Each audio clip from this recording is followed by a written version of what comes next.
and he had absolute hatred of the indigenous peoples. He was caught on camera saying he would be happy to participate in a cannibal ritual with them. You know, I mean, a disgusting man. He's fallen from power, and although his supporters tried to march on Brasilia and like do a Trump, they failed. So the good people in Brazil and the Amazon region are the ones that are collaborating between the shamanic indigenous peoples and their knowledge and the scientific perspective. The two can work together for the benefit of the planet. And I want to give an example of that. So I was some years ago at a peace conference in Sopron in Hungary, and there was a chap from Brazil talking about his uncle, who was a pharmacologist, a professor at university in, I don't know, Sao Paulo or somewhere. And he had, and this was about 20 years ago that he was doing this, he went into the Amazon jungle and met the shamans and said to them, what are the 500 plants you use mostly for healing purposes? And they trusted him. He was a really nice man, right? They showed him, he spent 6 months a year with them. They showed him, this plant cures this thing. This plant we use to cure that thing. This plant we use to cure the other thing. And he spent ages documenting them. And he was allowed to take cuttings back. And he took these cuttings back to his university greenhouse he had as a, like to grow stuff. And he grew, over a year, he grew from all these 500 plants, cuttings. He then analysed what they're all made of, chemically, so he was able to prove how they do what they do. And then he published it, and it was called The Living Pharmacy, this project. I saw a documentary film this guy brought to Hungary, who was his nephew. And then the then Brazilian government, this must have been in the 80s or 90s, sponsored that living pharmacies using the 500 plants would be available in all the Brazilian cities. And they discovered that they could treat 98% of all illnesses that anyone gets with these 500 plants. Didn't have to go to big pharma at all. Not even for aspirin. They were all growing in Brazil. Now this was dynamite when I heard that. I thought, what an amazing project. I've tried to contact, I think the chap that did it, the pharmacologist, was given the highest order of knighthood you can get in Brazil, like the Legion d'Honneur of Brazil. It's like the Order of the Gold Star or something. And he was very honoured. But I think he's dead now. I don't know what's happened to the project. I've been trying to contact them because what I want is that we should replicate that in Europe or in Africa or in India so that we get the 500 plants of our region that can cure most of the diseases, including mental health stuff and, you name it, they can cure it. Of course, it would undercut what Big Pharma is doing, but then it's time to burst that bubble, in my opinion, because they're doing it for the wrong reason. People working in the Big Pharma industry, apart from a few, are doing it for profit, and that's not how to heal people. And with the Rosicrucian, the shamans never charge for their work. They do it because God gave them the mission, the vision, the power, and therefore they don't charge. I mean, if you want to take them a tobacco offering or something, fine. But, the kind of... So, and then I want to say one last thing that I was learning just recently, reading this book by Graham Hancock. Very interesting. In the literature, he himself went to Latin America, met many shamans, did ayahuasca with them. That's what I like about Graham. He will walk the talk. And he had some amazing experiences. But he doesn't base the whole book on just his journey. He gives lots of examples of people who've done ayahuasca and DMT in like controlled, experiences. DMT is the active ingredient of ayahuasca, or one of them, and they can now synthesize it, and it's in the brain naturally. We all have DMT. I personally haven't done ayahuasca because I'm naturally high. I got there through intellecting. But there's a phenomenon that comes up apparently with ayahuasca and these kind of things, DMT. No, ayahuasca particularly, when he spoke to the shamans, and Jeremy Narby talks about this as well, The plants themselves teach the people what they're good for. And that's what they all say, these shamans. How do you know that this plant treats headaches? The plant told me. How do you know this stops you depressed if you've had a miscarriage? The plant told me. When does the plant tell you? Is when you're high on the ayahuasca or whatever it is you're using in that community, the psilocybin or something. So somehow being in the altered state induced by the psychedelic creates a telepathic contact with the plant itself, and the plant becomes the teacher. So these ayahuasqueros, these shaman, are very humble. I don't know how this works, but the plants told me, they say. Now what Jeremy and Graham have done is they've actually looked at that as a possibility. Because in conventional science, if I went into a pharmacology lab at the University of Lyon and said I want to research plant telepathy, they'd put me in the hospital. But what these guys are doing, and there are other people that are brave, they're now saying, no, this is what they say. They can't all be mad. And these guys have found stuff that actually heals people, that even our pharmacologists don't know how they work. And yet these guys, in trust and confidence, have worked with the plant beings to be taught how they work. And things like ayahuasca are very complex because you have to brew together different plants in different mixtures to get it to work. And the same with a lot of these medicines. We're a long way, in the Western scientific model, we're a long way from having that humility. But since I set up the Global Green University, I did it because I want to encourage Western-trained scientists and philosophers of science to have a bit more humility. Maybe nature is the great teacher, and if we sit down beside her and with her and work with her, we will be taught stuff. I mean, Goethe said that when he was trying to understand what plants are. He wrote a whole thing about the plant. He was always looking for the plant, the plant. And he realised you have to sit down and talk to the plants. I mean, King Charles, now he was Prince Charles in those days, used to, because he's green, he would say, yeah, I talk to the plants, I talk to the trees. He knows what we're talking about. And now he's patron of the Royal Society. I'm sure Charles, if he ever heard this talk, and he's on that wavelength because he knows that nature has a profound intelligence in itself. We're just children of nature. Nature as an ecological matrix is, I believe, like James Lovelock, is a complex, intelligent being, and all the parts of it interlock, just as within the human body all the cells do their thing. I don't know how they do it. My conscious mind doesn't know how they do it.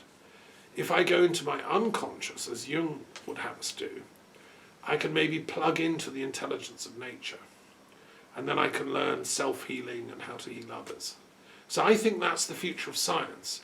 And so, Bock's philosophy of science and general systems theory fascinates me. I think science needs a real upgrade. We've got to stop thinking in terms of atomic models of everything is doing its thing separately, bouncing into each other. No, everything is an interconnected web. And everything affects everything else. And our consciousness is part of that web. It's created through and by it. So if I tune my thoughts, if I practice my Vajrayana meditation and I reach a blissful enlightenment state, I'm helping, the overall web. And in Buddhism, they call this Huayan Buddhism, which is the kind of interdependence of everything.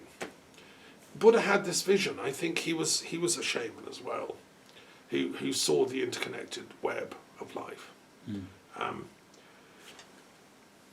So there's and general systems theory is a latest development within the philosophy of science that does what I'm saying. It looks at not discrete phenomena, but the interconnectedness of things.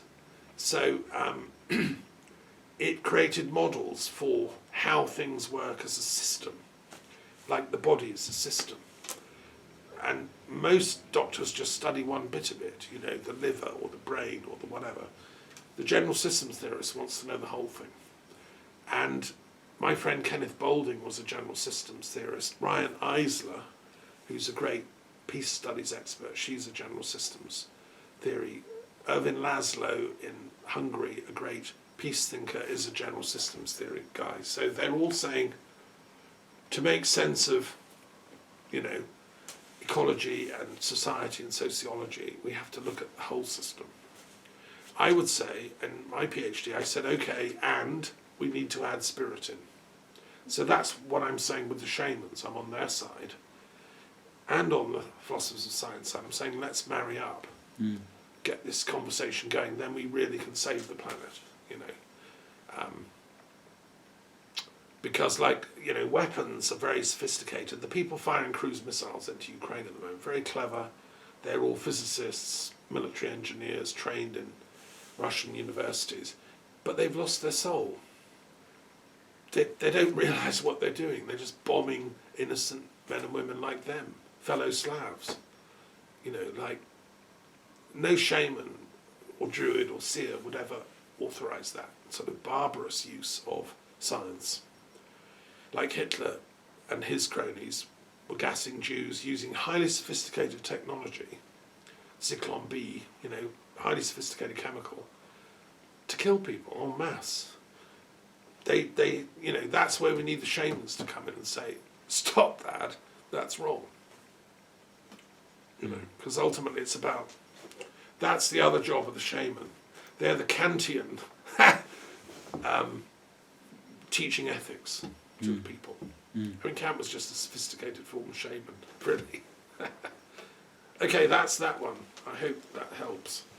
Yeah, thanks for that. Right.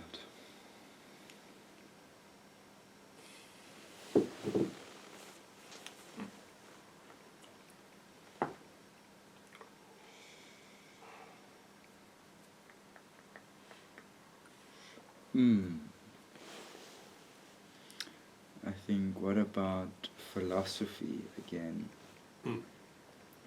Idealism and NRM spiritualism. Okay, that's good. So philosophy idealism is box number 131. Okay, and so a few words about that. So idealism is a great tradition, and it sort of goes back to Plato and pre-Plato. It's taught, how it's taught to undergraduates is that idealists believe the world is generated by mind, that ideas are the fundamental thing, and that mind is the causative factor in reality. It's kind of, well, when I was at university in Bristol studying all this stuff, that was regarded as a silly idea. And, you know, it was only taught briefly, and then you passed on to the real philosophy, which is materialism and science and physics. And, well, it took me years to work out that actually the idealists are probably the wisest guys in the whole philosophical school, because they're humble enough to realise that my mind, the thing that thinks it's Thomas, is just one tiny part of a much bigger mind. I mean, you know, I've met thousands of people in my life, thousands of students, and they're all amazing. But they're just a drop in the ocean of the total number of human beings. You know, I never met all the incredible sages of the past. I mean, imagine putting them all together and, you know, what would they be able to tune into together? Like a cosmic intelligence, a cosmic mind. And, I mean, that's what idealism says is possible. You as a thinker can tune into that cosmic mind if you follow certain rules, which are, you have to have good ethics. You know, you can't be a cheat, liar, stealer, misuse sexuality and all that stuff. You have to be like squeaky clean to be in a fit state to download that cosmic mind. You then have to use the knowledge you're given to good purposes, so you can't like I'm going to steal some of God's secrets and make $1 million. You know, no. You download the wisdom from the cosmic mind, and then you use it to serve, to heal, to teach, to love, to build up. You know, what Germans call Bildung, which is education, building. There have been many great idealists. I think the greatest granddaddy of the idealist tradition is Plato. I'm a great fan of Plato. I've read his complete works. I've taught them. I could spend my entire life just reading Plato and taking notes. And if I live long enough, I want to do a dictionary of Platonic studies. It's never been done, which is crazy, because the texts are quite difficult. They're full of weird characters that pop in and out. You know, who is this guy? Glaucon or whatever. Undergraduates don't know, and they're never taught. So I thought it'd be handy to have a dictionary. They were the social circle that Plato and Socrates are moving in Athens. A typical, you know, cross example of different types of thinkers, and there were the materialists, the hedonists, the ascetics, the intellectually curious, and so on. And what Plato did was I think the secret of Plato's idealism is twofold, and this had taken me years to find out. You're never taught this when you do Plato. It's ridiculous. When he was born, his parents were really amazing people, I think. Perictione was his mother. She must have been an amazing woman. She was a friend of Pericles, and in that set of high Athenian intellectuals who loved their city and loved the goddess Athena, you know. And the father as well was important. And when the baby was born, they took him up the mountain just on the edge of Athens to a cave sacred to the god Pan, who's the god of wild nature and the mysteries of, you know, druid ceremonies in the night and all that's exciting. Pan is an amazing god. And the tradition is that they smeared his lips with honey. It was a ritual they did. You know, they lit lamps and said their prayers to Pan. And this was a thing that not all Athenians did this, but some did, the pious ones. And his parents did this. Like, amazing. And they always used to say this is why he was such a good writer. Because the tradition is that that's how you get to be eloquent. He was offered as a dedication his life to Pan, who is the wilderness, who is nature. And, you know, Pan looked after him. So that's one possible explanation. The other is that he wanted to be a playwright. He failed at that because there were better playwrights around, like, you know, Sophocles and people, like seriously great playwrights. And so he decided to, and then he met Socrates and discovered philosophy, and he decided to put these incredible conversations they were having into like verse, like a play form, dramatic play thing. And they're still to this day some of the wittiest, the most intelligent, the most complex such dialogues ever written. Then his teacher was killed, Socrates, by order of the state. You know, we've all been there. I mean, it's horrible what the state can do. They killed this guy for asking too many questions, for being too wise. And Plato had to leave town to escape that. He then travelled. He went to Egypt, he went to Sicily, he studied the Pythagoreans, he studied wherever he could to try and make sense of what had happened. And I think wherever he went, he realised this cosmic mind was present.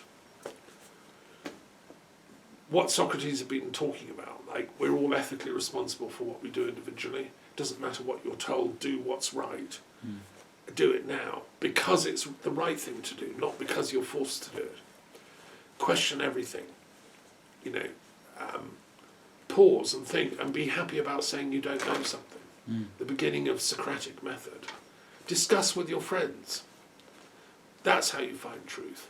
Now that is very revolutionary to a totalitarian system that wants you just to accept the dogma, the Hitlerism, the Putinism, the Stalinism. Now if we can discuss especially over a glass of wine, to find an agreement, dialectic, that is a very democratic thing to do. And that's the essence of democracy. Pericles, who was the friend of his mother, was one of the great thinkers about why is democracy worth having? Why not just let Greece go to the Persians? Well, because it's this principle of freedom of thought, freedom of discussion. You know, it's not like we don't like the Persians, they're fine, but we're not going to give them Athens and take away our stuff. And that's what the Ukrainians feel about, they don't want to give Putin Mariupol and places. It's democracy, the freedom to sit in a cafe and discuss without having to start every sentence with, we love the great Putin, you know. So I think what Plato did, and why I call him the grandfather of idealism, is he was taking the notes of the cosmic mind as it was speaking through this sample of Athenian society. And they weren't all rich. Socrates wasn't rich. He was lower middle class stonemason. You know, that was the other miracle. And then since then, there's a whole Neoplatonic tradition that have maintained Plato's faith in the cosmic mind. He also went to the mysteries in Eleusis later in his life, and took the kikeon, which is the psychedelic drug that they were using in Greece. That's the Greek shamanic thing, that you would then have the experience of encountering the other world. Like you leave your body, or you'd see a vision like in a ayahuasca vision or something. And this was made from ergo, and the Greek priests knew how to make it. And that was a very powerful experience for these people. And that apparently once you've been to the mysteries, now you knew there was an afterlife. Now you knew the soul was not the same as the body. You were resident in this body for a while and look after it, love it, but know that your soul is from elsewhere and going elsewhere. And so that brought in reincarnation, which is part of Plato's system, which I also subscribe to, as do the Druids and the Hindus and the Buddhists and the ancient Egyptians. And so the Neoplatonic tradition believes in reincarnation as well. And so, in a nutshell, idealism is this understanding that what really matters in life is getting your ideas right, plugging into the cosmic mind, and doing your bit at transmitting onwardly those insights that you'll download. You don't need to take the kikeon or the ayahuasca, but it sometimes helps. You know, I think that stuff should be available in religious experience centres. I think every city should have a religious mysteries centre with trained people administering the correct dosage of things like ayahuasca and psilocybin to people that are ready for it, who've been preparing for 6 months, who've done fasting for a week, who abstain from sex for a week, whose lives are in moral order, who are not criminals, you know. Then they're entitled to the Religious Mystery Centre. I'd like to see that in every city. That would be applied idealism. Okay, now the other box that you want, what was the other one? Spiritualism. And that is number... what number is that? 97. Oh, that's the new religious movement. Okay, that's interesting. So spiritualism is a 19th century phenomenon, both in Britain, France and America, which emerged out of the kind of loss of faith in an afterlife in scientific circles. In Platonic thought and the traditional religions of the world, you don't have to prove there's an afterlife scientifically, because they know there is. They have experiences. For instance, I once met a woman from an Indonesian, the Seychelles, an Indonesian island, and she told me, we were on a plane to India together, that in her parents' day in the village, a rural village, when anyone died, an elder in the village, every person in the village would see them in their dreams that night. And the elder would come and pay their respects and take their leave to everyone in the village. And it was just standard. They all experienced this. And they would say the next day, what did she say to you? You know, etc., etc. So they experienced life after death, these so-called primitive peoples. But in the 19th century, people were so full of their own scientism. They thought that life was just chemicals and atoms and electricity and stuff. That no intellectuals of any kind of stature in the scientific community believed in that stuff anymore. Oh, that's superstition. That's just peasants in the fields. So what happened was a bunch of clever people who were scientists, but also thought maybe there's more to life than, you know, chemicals and atoms, began to think, well, shouldn't we maybe explore those types of reports, like everyone has a dream of the dead person? I mean, that's quite interesting, that. Maybe we could go out there and prove that that's actually what's happening. Instead of just hearsay, I meet someone on a plane, let's go and tape record people when it's happening. So the spiritualist movement was a sort of attempt to apply scientific method to spiritual phenomena. And they applied it to like ghosts, which, you know, our oral tradition says there are things called ghosts, and you can see these phantoms flitting about, you know. But what the Society for Psychical Research started to do was to actually like have cameras that might pick them up and explore that, and also temperature sensors, because some ghosts come and there's a real drop in temperature, it gets freezing, or it might get warm, or there's a funny smell or something. So they tried to experiment and test all this stuff. Meanwhile, in America, the Fox sisters were hearing table raps in funny, like when nobody was hitting the table. And they got into communication with spirits that seemed to be doing the rapping. And they got a code going, like 1 rap means yes, 2 means no, or whatever. And got into conversation, and yes, it was a discarnate spirit, being a person, who, in their case, told them a murder had been committed in the house and where to find the body, and they found it, and yes, it was true. So people began to explore that. Can we contact the spirits of the dead, like through some kind of, table raps became a thing. And then the Ouija board was invented, where the planchette moves the different letters of the alphabet so you can spell out words. And it became a thing in about the 1840s onwards, 50s, 60s, 70s. It took off. Sophisticated people in Britain, France and America started really exploring this, and also Brazil. In France, it was associated with Allan Kardec, who was a French Parisian intellectual, highly educated, loads of qualifications, who started out as a skeptic. He was too clever to believe in all that stuff, spirits and things. But he studied the matter when it was brought to his attention, and because he had intellectual integrity, he looked at the evidence and realised actually there's something to this. So he changed his mind, and he then became the main French guy to explore spiritualism. He was, his books were censored by the Catholic Church because they didn't want, it's ironic because the Catholic Church also believes in life after death.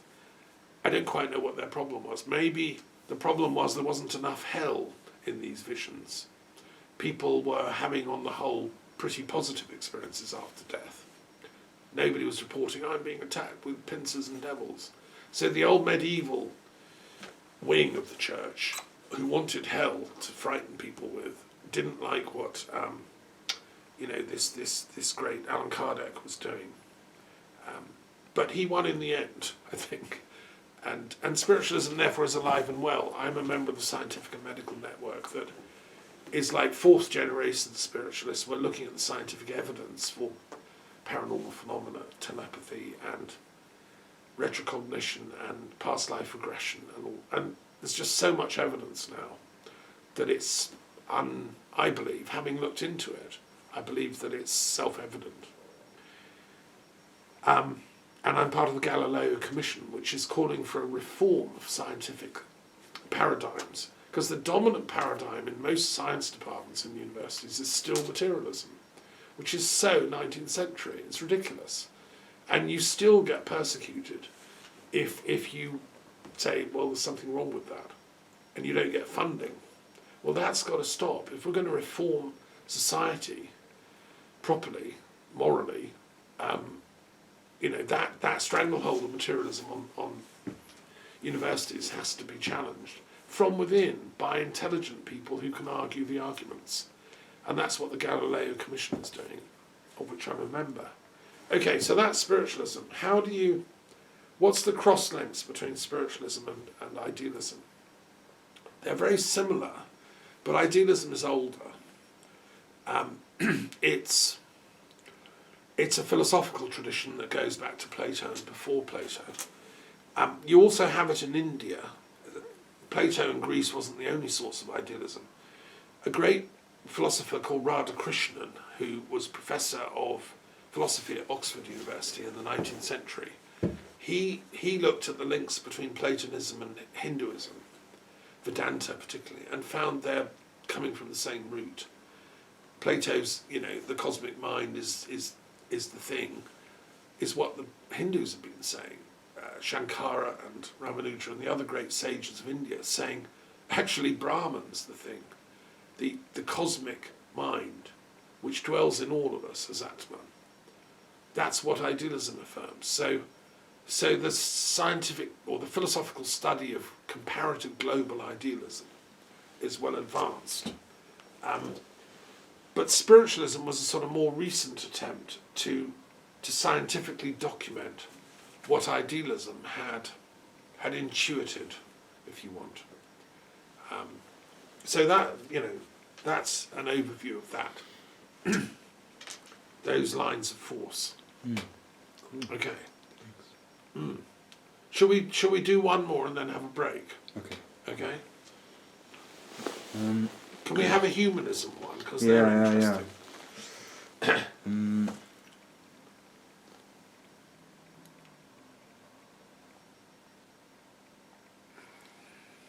And I can take any two, right? Yeah. Any two. Yeah.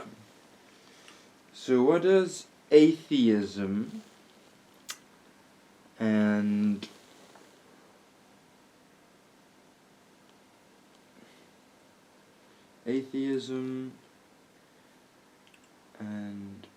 Christian Catholicism, Roman Catholics have in common?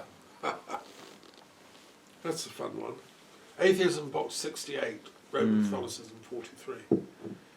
There's about 2 billion Roman Catholics on the planet.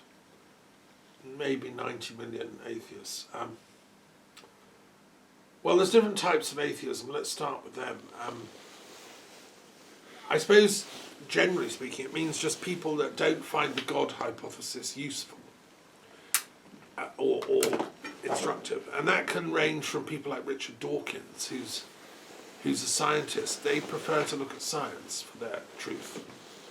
And in his case, those kind of atheists have a professional investment in being atheists because they're known as professors of science, and their students expect them not to do the God arguments, which I kind of find slightly suspect. But strip that away and say, in their own dark night of the soul, I suppose an atheist doesn't go to God, doesn't have a final prayer at night, or doesn't have any faith. I think my mother had become, by the end of her life, she had become a sort of atheist. She'd started out in the Church of England and became a Marxist in the 30s, read Karl Marx, and discovered science, and met Marxists in the war, and